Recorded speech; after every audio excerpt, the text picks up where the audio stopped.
ना, नहीं तो हम ठगे जाते हैं, है ना।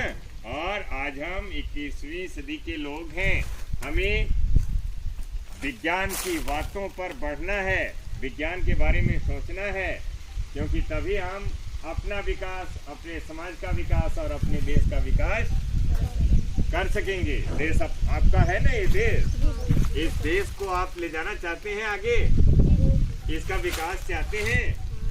कौन करेगा इसका विकास?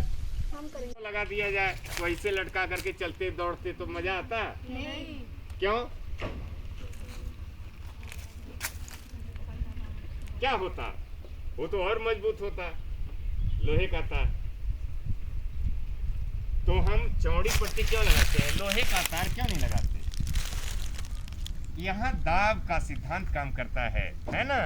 दाब का सिद्धांत क्या कहता है कि यदि हम क्षेत्रफल बढ़ा दें, एरिया बढ़ा दें, क्षेत्र बढ़ा दें, तो जो लगने वाला दाब है उसका मान क्या हो जाता है, कम हो जाता है।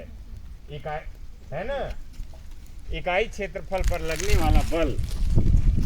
बच्चों, इसको हम लोग इस तरीके से भी देख सकते हैं, थोड़ा सा देखिए। अगर बल 4 न्यूटन का है, दाब बराबर होता है, दाब बराबर बल बटे क्षेत्रफल।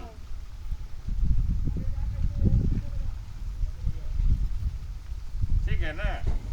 अगर बल उतना ही है, तुम्हारे झोले में जितना किताब है उतना ही है ना। अगर तुम्हारे झोले में बेटा 4 किलो किताबें हैं, है ना, और पट्टी पतली कर दी जाए, लोहे का तार लगा दिया जाए और किताबें उतनी ही हैं, तो क्षेत्रफल कम हो जाएगा, एरिया कम हो जाएगा, है ना। तार लगा देने से एरिया बहुत कम हो जाएगा। अभी पट्टी का मान देखिए, पूरा कील है, हाथ में छुएंगे तो एक गड़ेगा। देख रहे हैं ना। इसके देखिए हम गुब्बारा रखेंगे मगर फूटेगा नहीं।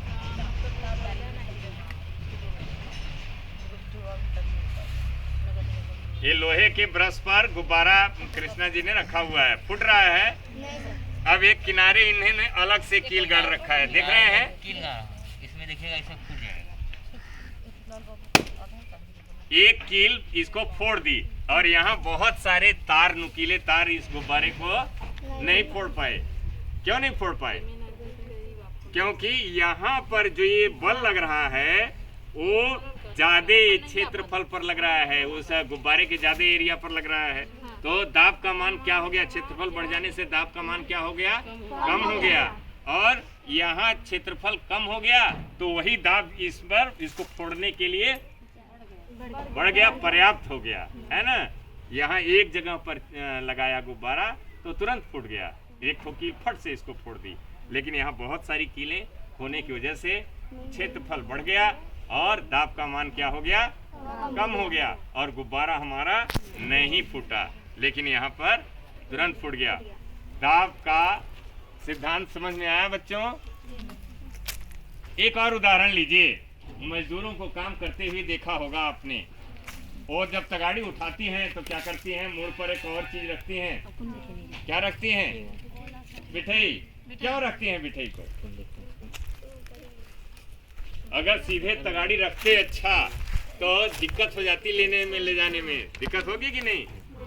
क्योंकि वो जो गुब्बारा, यहाँ मुंह इसका खुला है लेकिन हवा बहुत तेजी से नहीं निकल रही है, धीरे धीरे निकल रही है ना। फिर एक बार खुला के दिखाइए।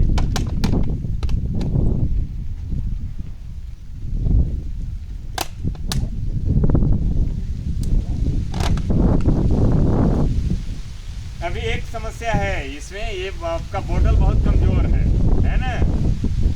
जिसके कारण जैसे ही ये छोड़ते हैं तो ये पूरा डब्बा दब जा रहा है।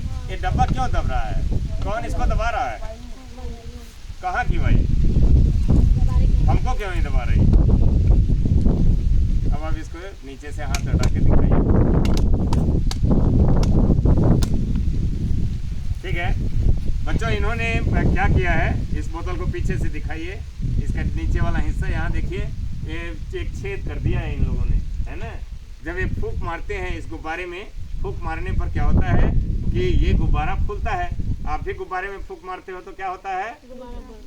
लेकिन यहाँ इन्होंने क्या किया है कि इस गुब्बारे को बोतल में डाल दिया। जब बोतल में डाल दिया तो फिर तो गुब्बारा फूलेगा, क्योंकि उसका फूलना स्वभाव है, वायु दाब डालती है तो इस गुब्बारे की कमजोर दीवारें फैलती हैं, है ना। और ये गुब्बारा फूलता है, जब फूलता है तो ये क्या करता है, इस बोतल के अंदर कुछ है, बोतल के अंदर कुछ है, क्या है, गुब्बारे के अलावा और कुछ है, हवा है ना। गुब्बारे के अंदर क्या है, हवा है। और ये जब गुब्बारा फूलता है तो गुब्बारे के अंदर की हवा को क्या करता है, धक्का देता है और धक्का देकर के बाहर निकाल देता है। और जैसे ही हवा निकलती है, ये अपना बोतल पकड़े हुए हैं, इस छेद को क्या करते हैं, कर देते हैं बंद, है ना। अब बंद हो गया, इसके अंदर की हवा क्या करी, बाहर निकल गई, आने का दरवाजा बंद हो गया, इन्होंने उंगली से बंद कर दिया। अब मुंह जब इसको हटा लेते हैं तो ये गुब्बारा बेचारा अपने अंदर की हवा निकाल ही नहीं पाता, ये बड़ा समस्या में हो जाता है। इसका मुंह खुला होने पर भी इसके अंदर की हवा नहीं निकल पाती। क्यों नहीं निकल पाती, क्योंकि यहाँ पर इस बोतल के अंदर कम दाब हो गया है। क्या हो गया है, कम दाब। इसके अंदर की पूरी हवा निकल गई तो इसके अंदर की हवा जो दबाव डालती वो नहीं दबाव डाल पा रही है, और बाहर की हवाएं दाब डाल रही हैं। और बाहर की जो हवाएं हैं वो इसके अंदर की हवा निकलने नहीं देती, और बेचारा इसका मुंह खुला होने पर भी अपने आप को पिचका ही नहीं पा रहा है ना। क्योंकि बाहर की हवा इसके अंदर घुसना चाह रही है, इस क्षेत्र में घुसना चाह रही हैं जहां पर की हवा निकल चुकी है। और जैसे ही ये इसका मुंह छोड़ते हैं तो ये गुब्बारा फट से पिचक जाता है ना। और ये जो पिचका हुआ था वो भी क्या करता है, वो जो ये पिचका हुआ था वो क्या करता है, ये फूल जाता है, क्योंकि इधर से हवा घुस आती है।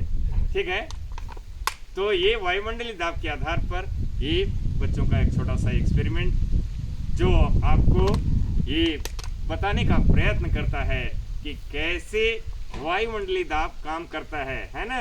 वायु कैसे हमारे ऊपर दबाव डाल रही है, अगर कहीं कम दबाव का क्षेत्र है तो कैसे चारों ओर की हवाएं उस जगह की ओर उसको दबाती हैं, उस जगह की ओर जाती हैं, है ना।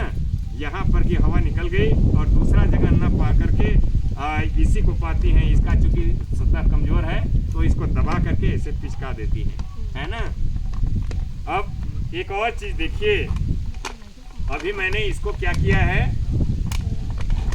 इसको नीचे छेदा बंद किया हुआ है, तो इसके अंदर की जो ये हवा है हम दबाते हैं तो ये इसको फुला देती है, बाहर की ओर निकालती है, ठीक है ना।